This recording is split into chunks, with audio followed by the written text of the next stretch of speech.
अरे माँ जी, जल्दी चलिए, देखिए आपके घर के बाहर एम्बुलेंस आई है। गायत्री भागती हुई दरवाजे पर आती है। तभी उसकी बहू चांदनी को एम्बुलेंस से बाहर लाया जाता है। हे भगवान, ये मेरी बहू को क्या हो गया? एक्सीडेंट हो गया माँ जी। अरे लेकिन ये कैसा एक्सीडेंट है? चोट तो कहीं नजर नहीं आ रही। अरे माँ जी, दिमाग में अंदरूनी चोट लगी है और ये अपनी याददाश्त खो बैठी है। हैं? मेरी बहू याददाश्त खो बैठी है, अब क्या होगा? आप फिक्र मत करिए, बस इनका अच्छे तरीके से ख्याल रखिए। मैंने दवाइयाँ दे दी हैं, अब मैं चलता हूँ। अगले दिन अब तेरी तबीयत कैसी है बहू? बहू? किसकी बहू? हम भैरवगढ़ के ठाकुर विक्रम सिंह की बेटी रूपवती हैं। हम एक राजकुमारी हैं और तुम हमारी दासी हो बुढ़िया।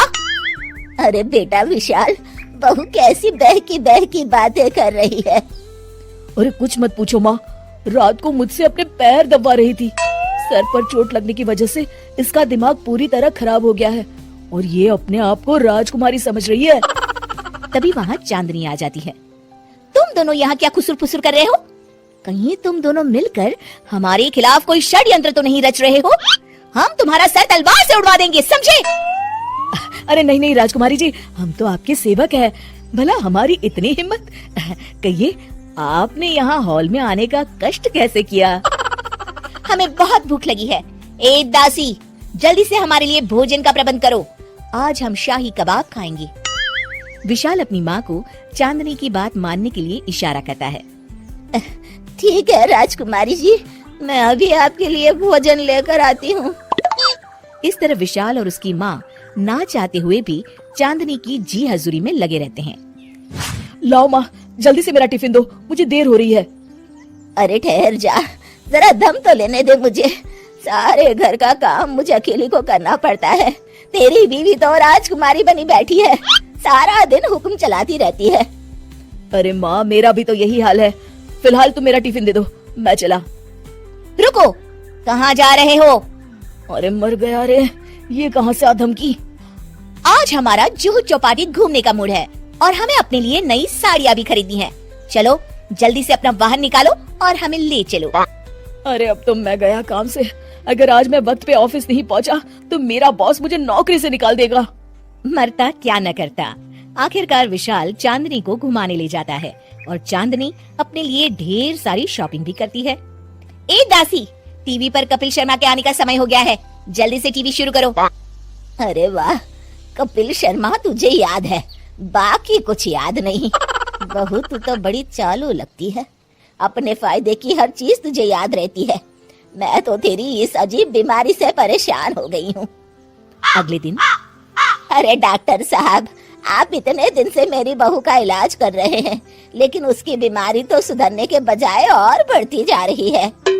अरे माँ जी, ये दिमागी बीमारी है। बेचारी की याददाश्त चली गई है, वापस आने में थोड़ा वक्त तो लगेगा ही ना।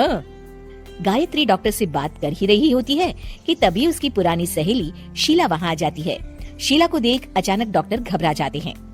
अच्छा माँ जी, मुझे एक मरीज को अर्जेंट देखने जाना है, मैं चलता हूँ।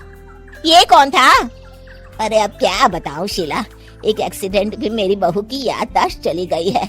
ये डॉक्टर उसका इलाज कर रहा है। ये डॉक्टर कब से बन गया? अरे ये तो चमन पान वाले का लड़का है, सारा दिन नौटंकी करता रहता है। अच्छा तो ये बात है, अब मैं समझी। मेरी बहू और ये पान वाले का लड़का दोनों मिलकर मुझे बेवकूफ बना रहे थे। चल तू मेरे साथ। गायत्री शीला को एक बड़ा सा डंडा हाथ में देकर अपनी बहू चांदनी के कमरे में ले जाती है। बहू, ये मेरी सहेली है, एक डॉक्टर है। इसने तेरे जैसे न जाने कितनों का इलाज 2 मिनट में कर दिया है।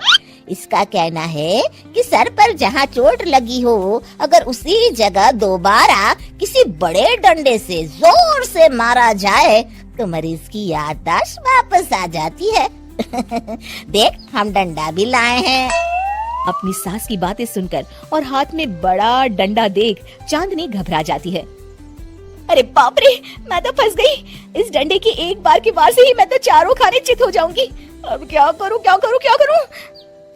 लेकिन गायत्री, डंडा सर पर ठीक उसी जगह लगना चाहिए जहाँ चोट लगी है। अरे तू चिंता मत कर, 2-4 बार मारूंगी तो एक बार तो सही जगह लग ही जाएगा ना। चल बहू तैयार हो जा।